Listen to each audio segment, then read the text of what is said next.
ټولو له مخه ستاسو دې پروګرام کې د سايي کمال خان شیراني ته د پر سیاسي ادبي مبارزه باندې د دې 14 تلین په حواله دته د عقیدت ګلونه وړاندې کوم او ټول قومي تیری کې چې چا مبارزه کړې د شهیدان دي هغه ته وړاندې کوم. تر ټولو له مخه سايي په داسې یو حالت کې وزیږېدلی چې دا د پیدایش 1940 بیاناږي او دا هغه دور دی د شلمې پیړۍ چې دا وخت ټول سامراجي نړۍ که جاپان هغه دی که برطانیه ده که فرانس دی که نور سامراجي ملکونه دي دا ټول نړۍ تر جرمنه پورې پر ټول نړۍ قبضه کړې ده نیولې ده او د دې ټول نړۍ استحصال کوي او ملکونه او ټول هیوادونه په قبضه کې دي. نو په داسې وخت کې ساينس معنا اول نړیوال جنگ ختم شوی دی او د دې اثرات پر ټوله نړۍ دي معاشي او سماجي او سیاسي اثرات. ساينس په داسې ورځو کې پیدا کاږي په 1940 کې او لدې پس بیا د هغه ابتدایي تعلیم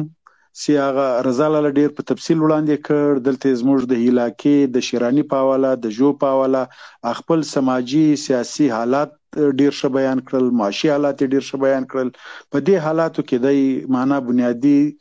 ابتدایي د تعلیم سلسله جاری ساتي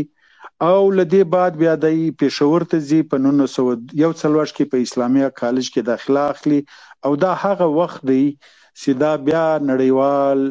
قوتونه سامراجي ملکونه که برطانیه ده که فرانس دی که جرمني ده که جاپان دی دا یو بیا نړۍ د بیرته د وشلو کوششونه کوي او نړۍ بیرته هغه نوآبادیات ټینګوي او د دوی منډۍ نسی د دوی مځکې نسی او قومونه غلام ساتي او نوآبادیات پراخولو دپاره د دوی هڅې دي حتی کې د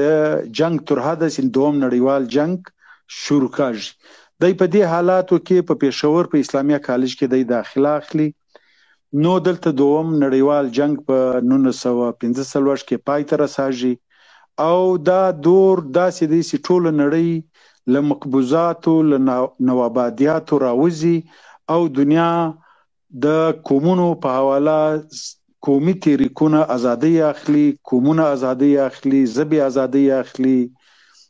او خپل سیاسي او معاشي ازادي اخلي قومونه. نو دا یو داسې تود پیریډ دی توده مرحله ده د دنیا چې دا تر دې له مخه چې انسان وجود لرلی ټولنې وجود لرلی په ټوله نړۍ کې دا دورونه مطلب ډیر تاوده دورونه دي. معنا اول نړیوال جنگ او د دوم نړیوال جنگ په منځ کې دی پیدا کاږي او په دې کې دی رالویاږي او په دوم نړیوال جنگ کې بیا د زموږ د قومي تحریک یو لوی مرکز پېښور کې داخله اخلي او د معنا د پېښور په خپل دا وخت له تعلیمي لحاظه له سماجي لحاظه له سیاست له لحاظه ډیر پرمخ تللې علاقه ده زموږ یو مرکز دی د قومي تحریک. نو په دې کې بیا پر د باندې د قومي تحریک ډیر زیاته اثرات پریوزي او دا وخت ټوله نړۍ کې خلک قومي تحریکو ته قومي ازادیو ته معاشي ازادیو ته اشتراکي ازادیو ته چې مقبوضات ختماږي ټوله نړۍ مطلب توجه هم کوي مبارزه هم کوي او ازادیان هم اخلي. نو په داسې یو دور کې دی په پېښور کې معنا دی په کالج کې داخله اخلي او دا د ډیر ګولډن پیریډ دی په یو معنا او د دنیا د سیاست د مقبوضاتو د ختمېدو هم یو ګولډن پیریډ دی چې معنا هغه وخت نیشنل لیګ په 1945 کې دا تقریبا 45 ملک دي لیکن دا وخت دنیا 200 ملک ته رساږي. نو دا د هغه پیریډ د هغه د ازادیو د مبارزو نتیجه ده چې معنا نړۍ دا وخت 200 ملکو ته رسیدلې ده. نو سايي په داسې حالت کې په پېښور کې داخله اخلي او بیا د داسې استادانو سره رابطه جوړاږي چې په دې کې د په شو استادانو کې زبده یادول موږ به اکثره د سره ناسته کوله مجلسونه به کول د به تیمور شاه یادولی د به محمد موسی کلیم یادولی او په دې کې یو خاص استاد به ډیر یادولی او ډیر په ناز به یادولی هر وخت چې صاحبزاده ادریس به یادولی او صاحبزاده ادریس دا چې دغه ټولو دغه ملګري لکه رضا لاله چې یاد کړل یا سي جمال دیني صاحب یا بنگلزی صاحب یا دایو دا داسې مترقي ادب ته، مترقي لیټریچر ته، اشتراکي لیټریچر ته او دغه دنیا ته د دوی سترګې راخلاصې کړلې او دوی پر دې دنیا ته برابر کړل چې دنیا ازادي اخلي او ترقي پسند لیټریچر دی او ازادي اخلي او دا وخت مقبوضات ختماږي او سامراجي ملکونه خپله کمبلې ټولوي او د دوی ملکونه په ډیر معنا دا و چې وخت به دا یادېدل چې انګریزي استعمار په استعماري سلطنت کې به لمر نه ډوبېدی لیکن دا اوس بیا دی تر انګلند پاته کاږي تر لندن پاته کاږي نو په داسې پیریډ کې معنا دا و چې دلته د فلسفې په حواله د سیاست په حواله د معاشي نظامو په حواله به ډیر تاوده بحثونه او دنیا په ډیر لوی کیمپو کې تقسیم سوله نو په دې کې صاحبزاده ادریس به د ډیر یادول شي صاحبزاده ادریس صاحب موږ ته معنا دا هغه کول شي سقراط وایسته پلاتون وایسته رسل وایسته برنارد شا وایسته او مارکس وایسته انګلز وایسته پر هګل به ژغاوي کولې نو معنا دا چې د معنا د صاحبزاده ادریس په هغه کې په استادي کې معنا دوی ته د لار خلاص سوه نو په دې کې دا خبره هم موږ ته پرسنل کړې ده چې د ویل چې صاحبزاده ادریس یو ډیر مشهور ناول هم لیکلی و د پیغلې په نامه پیغله یو ډیر شاکار ناول د صاحبزاده ادریس صاحب دا خدای ستا بیا ما په خپله پیدا کړ دا ما وویلی او نن سبا دا په مارکیټ کې ډیر نایابه دی دا ناول پیغله په نامه او ډیر شاکار ناول نو د به دا هغه کول نو دلته چې دا نوآبادیاتي نظامونه ختماږي او د معنا دا دی چې سوشلیست معنا دا دی چې موږ به د باندې دا سوال کولی چې ساين موږ یو 4-5 ملګري د سره ناستو چې دا سوشلیست نظام او د کیپټالیزم نظام کې څه فرق دی نو د به موږ ته ویل ډیر په خندا او په ډیر شایسته او په اسانه پښتو او په اسانه سمجاولو په انداز د ویل که یو 1,000 روپۍ وي او دا 1,000 روپۍ تاسو دا 4-5 ناس یاست دا د یو سړي په جیب کې خوند کوي ښه خبره ده او که دا 1,000 روپۍ وي او دا ستاسو د ټولو په جیب کې سره تقسیم وي او تاسو خپله ګزاره په کوي دا ښه خبره ده نو موږ به ورته ویل ساين دا خو ډېره ساده خبره ده چې دا 1,000 روپۍ په موږ دا 4-5 ملګري ناست یو که دا د دې یوه په جیب کې وي تر دې خو دا ډېره بهتره ده چې دا د ګردو په جیب کې ده به ویل هم دغه فرق دی د سوشلیست نظام او د کیپټالیست نظام د سرمایه‌دارانه نظام او د اشتراکي نظام نو دای دلته نن سبا داسې خلک کوشش کوي چې ساين کمال خان شیرانی یو ساده درویش ثابت کړي لیکن دا ډیره واضح ده چې ساين معنا دا چې د نظریاتو لارې د فکر لارې معنا دا چې د نظریاتو لارې د فکر لارې د مبارزې لارې دای اشتراکي نظام خوښونکی پلوی دغه دپاره د مبارزه کوله او د به د خپل نظام هم پښتني نظام چې موږ څنګه په کلیو کې په مځکو ګډ یو او څنګه هر سړی غریب او پوه او سرمایدار او معذور او هر نمونه کس وي د کلي څنګه دی په خپل وطن کې دی مځکه لري او څنګه دی معنا برخه لري هم به دا ویل چې دا د سوشلیست نظام یو اعلی شکل دی چې موږ هر څه اشتراکي موږ هر څه معاشي تور ګډ دي نو دی په خپلو نظریاتو په حواله دی د ازادۍ علمبردار و دی ډېر روشن فکر انسان و دی ترقي پسند و دی مترقي و نو د به ټول چې موږ د سره رابطه اوسېدلې ده د به لیټریچر هم په ملګرو کې دا انقلابي لیټریچر خورولی او انقلابي لیټریچر به د سره هر کتاب کې به د ته په لاس ورغلی د به ملګرو ته په کتاب کې هم د کنجوسي ډېر بیخي نه کوله کتاب یې ورکولی نو له دې وجې به د لایبرري هم دا وخت ډېره نیمګړې پاتې نو د به دا ترقي پسند لیټریچر ډېر زیاته خورولی او داسې بیا کم زیار کړی دی د پروګریسیو لیټریچر په حواله د بنیادي طور ټول هغه کتابونه ترجمه کړي دي چې هغه مطلب دا دی چې د اشتراکي نظام دپاره د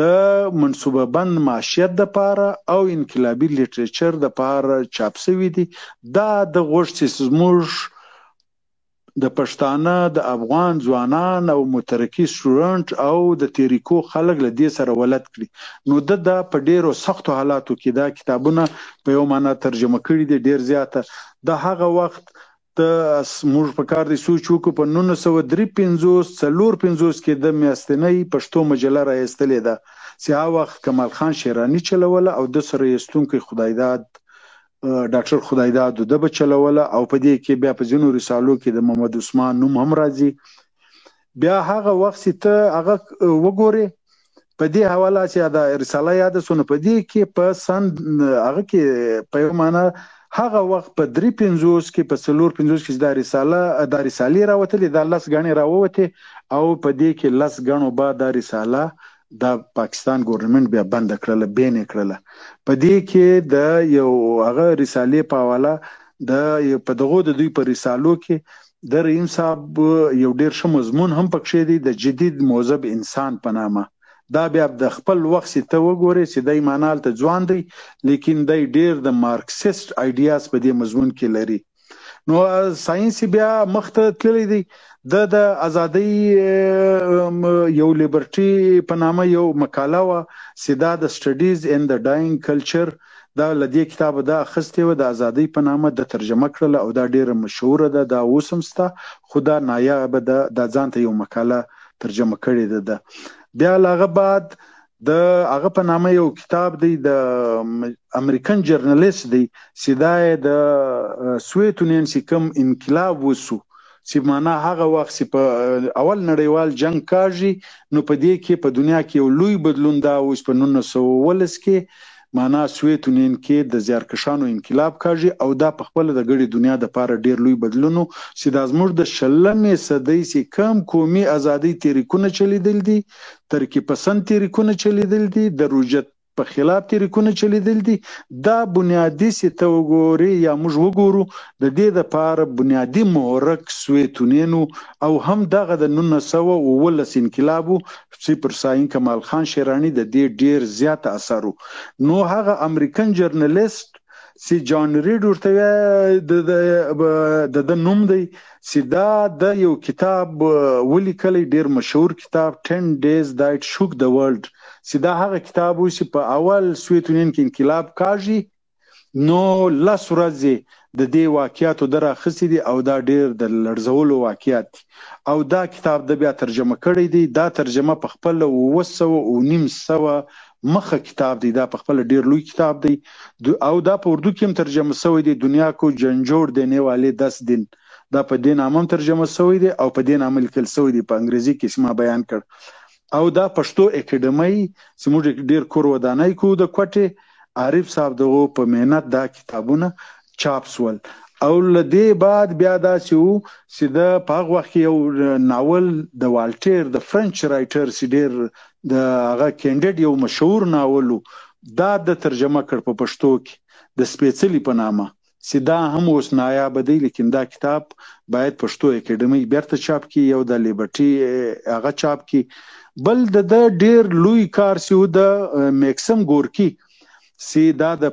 د سوویت یونین په انقلاب کې ډیر لوی رول چې هغه دا په خپل معنا دی لیلن په خپل دی ډیر زیات ستایلی دی او که زه دا وایم چې شاید دې ته نږدې فکري دی چې نیم انقلاب میکسم گورکی د مور ناول کړی دی دا د لیلن فکري زما داسې یاداږي که زه غلط نه یم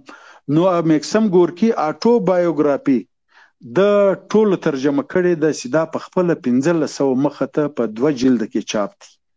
دا په کار دي چې زموږ سیاسي کارکونان زموږ ملګري د ټول پښتون قومي تحریک او ترکیب پسند خلک مترقي خلک دا په کار دي د روجت خلاف خلک انټي سامراج خلک انټي استعمار خلک په کار دي دا د میکسم گورکی د آټو بایوګرافي ګرځوي او په ډیره په ساده پښتو لیکل شوی ده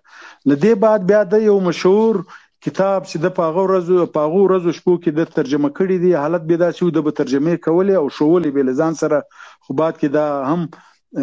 پښتو اکیډمي چاپ کړ ډایلاګز اف پلیټو ډایلاګز اف د پلیټو دا یو مشهور کتاب دا د یونان نامتو فلسفي د سقراط باندې یو مقدمه په 300 ننمي قبل مسیح کې وچلیدله په ایتنس کې په عدالت کې نو دا بیا چې د کم شاګرد د افلاطون په نامه د هغه په خپل د فلسفي او په یو معنا د افلاطون دا بیا د لیک په هغه کې راوړلې او دا ترجمه کړي دي د افلاطون ژغاوې. دا بیا پښتو اکیډمي چاپ کړلې د کوټې او دا نن سبا په مارکیټ کې ستا، باید موږ یې ووایو دا ډېر ښه کتاب دی. او په دې کې بیا د هغه یو خبره چې بیا په دې کې د دې کتاب سریزه په خپل لوی استاد محترم عبدالرحیم خان مندوخیل لیکلې ده او دا به بیا د ډېر کوشش شو اشپو کې به هغه د عبدالرحیم مندوخیل په خپله معنا مصروفیت زیاتو، خو د رحیم صاحب ته دا خبره کوله چې دا د فلسفې سبجیکټ دی، په دې به نور څوک خلک کم پوسي، دا به ته ترجمه هغه سریزه به یې ته رالیکې. نو دا سریزه بیا ده ولیکله. نو په دې کې سریزه د عبدالرحیم خان مندوخیل ده او دا کتاب ډایلاګز اف پلیټو دا د ترجمه کړی دی او په مارکیټس کې ستا چاپ دی. بل کتاب سپیڅلی اسلام په نامه چې رضا لالا هم ذکر وکړ د غلام محمد غبار اسلام ان پریکټس، دا بیا هغه اسلامي تعلیمات دي چې اکثره تعلیمات چې موږ وګورو د لور کلاس د پاره د غریبانو خلکو د پاره کم تعلیمات دا اکثره غلام محمد غبار اخیستي دي، اسلام ان پریکټس په نامه لیکلي دي او سپیڅلی اسلام په نامه ترجمه شوی دی. نو دا کتاب هم معنا دا د پښتو اکیډمي نه دی چاپ کړی، خو دغه چې دا چاپ کې ستا خو نایاب دی دا وخت. بل د مور ناول ډیر مشهور ناول د میکسم ګورکي چې ما یاد کړ چې د معنا د لیلن خبره چې مور ناول اصلي کې د سوویت یونین انقلاب کې ډیر لوی رول دا سوویت یونین په خپل هم دا کتاب په پښتو کې ترجمه کړی دی او سوویت یونین په خپل چاپ کړی هم دی او نن سبا ریپرنٹ کاپیانې په بازار کې په پښتو هم پیدا کاږي. خو دا مور ناول بیا په نامه هم ترجمه سو، د مور په نامه په انګریزي کې ترجمه سو، په رشن کې دا د ساين دا ویای سي دا ما ترجمه کړ او ما ته خانشید وویل چې دا هغه د ناولان ترجمه کړه، دا لیټریچر دا هغه ترجمو کې کار وکړ، نو زموږ به یو پښتو ژبه وساتل سي، دا سوچه توري به راسي. نو دا ما ایډیا له ده واخیستله، دا ما دا ترجمو ته بیا زه کښېنستم او ترجمو ته معنا دا زیار مو وایستم. لیکن له بدبختانه دا کتاب په یو معنا دا وخت ورک دی، دا چا مطلب کوم نسخه سی وه دا زموږ یا د دوی د کور په لاس کې دا نسخه نسته. نو بنیادی طور چې دا کې د انقلابي فکرونه یا انقلابي کتابونه دای بنیادی طور دا چې هغه د فکر له لحاظه لکه ستاسې سوالو دلته معنا ډیر سیاسي کارکنان نن سبا یو زموږ په ټولنه کې دا هم یو عنصر ستا چې معنا یو وخت به هغه وختو چې ډیر د ملایت ټایپ خلکو دا لیټریچر انقلابي لیټریچر یا ترکیب پسند لیټریچر روشن فکر لیټریچر به نه ویلی، لیکن اوس موږ ته داسې معنا ډیر هغه کورنۍ چې معنا په خپله ډیر د ملایت لیکن نن سبا دا انقلابي لیټریچر ویایي، ترکیب پسند لیټریچر ویایي، دا د تحریکو د مبارزې کتابونه ویایي. لیکن دلته یو فکر داسې دی چې مثال اوس دوی نن سبا داسې ثابتوي لکه ساينس یو ساده درویش صفته انسان یا د مبارزه کوله، لیکن د مبارزه ټیک دی د خپل د مبارزې یو خپل اړخ چې د به معنا ملګرو کې معنا د انقلابي کتابو د ورکولو، د انقلابي لیټریچر پراخولو، انقلابي نظریات پراخولو د پاره به کار کولی او حتی کې دا بوج د به دا ډان اخبارونه ویل، دا د انګریزي لیټریچر هغه به اخبارونه به ویل، په دې کې به یو ښه مضمون د به پرې کړی د کتاب کې به یې شی بیا به ملګري ته وویل چې دا درواخله دا وایه بیا به راوړي. نو د داسې کارونه کول نو بنیادی طور د انقلابي لیټریچر د پاره، د انقلابي نظریاتو د پاره، د انقلابي فکر د پاره او دای دا چې هغه و چې دی د سماجي انصاف علمبردار و، دی جمهوري و، دی بنیادی طور د خصلت چې موږ وګورو د خوی بوی چې وګورو یا د خویونه چې دی د نوابانو، د سردارانو، د خانانو، د سرمایدار، د اپر کلاس د دې ډیر سخت مخالف، واقعي د به ډیره زیاته کرکه هم کېدله. کله کله به داسې موږ پر یو ځای را روانو په کوټه کې چې داسې یو ډېر سرمایدار غوندې سړی به و، هغه به د سره د ده به همزولی یو، موږ به هغه ورته ویل چې سایي یا پلانی دی، ده به بس ایله کوی راځه دا روډ به داسې کراس کړ. معنا دا دی بنیادي طور که به ده معنا د سیاست دپاره له هغو خلکو سره چې د لور کلاس نظریات یو، بنیادي دی د هغو خلکو دپاره